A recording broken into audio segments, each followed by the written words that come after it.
On March 31st, places like California will be celebrating Cesar Chavez Day, the co-founder of the United Farm Workers. Now, the reason why I'm addressing this Cesar Chavez holiday, and by extension the United Farm Workers in this video, is because there's information in regards to their organizing tactics, language that they used in the 60s and 70s that the majority of us, people of Mexican, Central American descent, and people of other communities are not aware of this information. And where this information comes from is from their actual newspaper called El Malcriado. And in reading their articles, these two things jump out. Their language they used and these organizing tactics. Now, some historians, in regards to these tactics, some historians have written about it, including Chicano studies historians, but apparently this information has just stayed within the walls of the university. Now, what this tactic was, this organizing tactic was, that the UFW in the 60s and 70s had, to a certain extent, a working relationship with Border Patrol.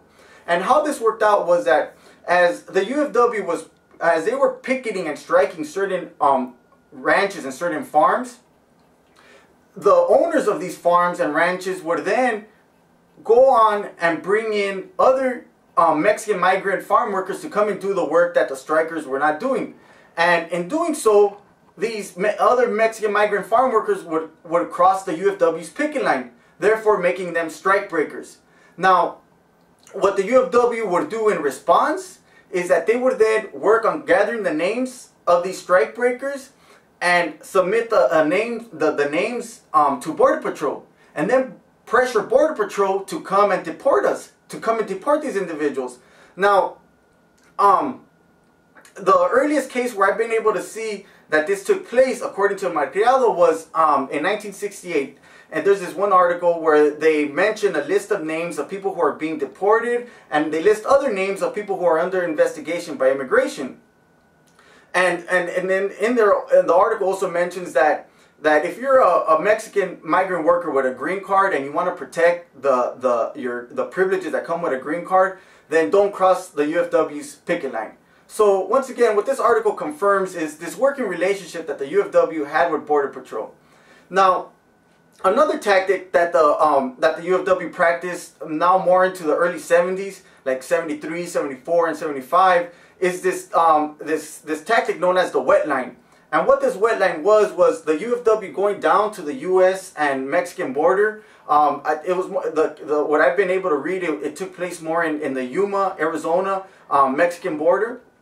And what they would then do is they would then establish a camp there at the border and patrol the border. And what they would then do is notify Border Patrol wherever they seen our people crossing this European-made border. Wherever they seen us, quote-unquote, crossing illegally, they'll go and tell Border Patrol to come and take action. Now, this is confirmed by an ex-UFW member by the name of Epifanio Camacho, who denounced this tactic and other tactics which made him withdraw from the organization. But in reference to this tactic, Camacho says that, with a leader like Chavez, our community does not need enemies. So that's his response to this wet line tactic. And just to make a connection, now we look at the 2000s and, we look into what the Minutemen were doing. They're basically doing the same thing that, the UFW was doing in the 70s, the early 70s. So just making that connection there. Now, like mentioned, another thing that's striking that comes out from their articles is the language that they used. And what type of language that they used was, they would use words like illegal immigrants, illegals, and the most offensive word that they would use is the word wetback to make reference to us that were here, quote-unquote, undocumented. And in seeing that, in reading these articles, it was hard to believe that the UFW was using such racist and hateful language. The W word is the terminology of white supremacists. And to see them using this, it's very upsetting. And once again, I was thinking, like, how many of our people know about this? Which is why I'm sharing this information with y'all. So this is the language that they used. And not only that, not only was it, woven in the text of El Malcriado in their articles, but their own leadership also used this language.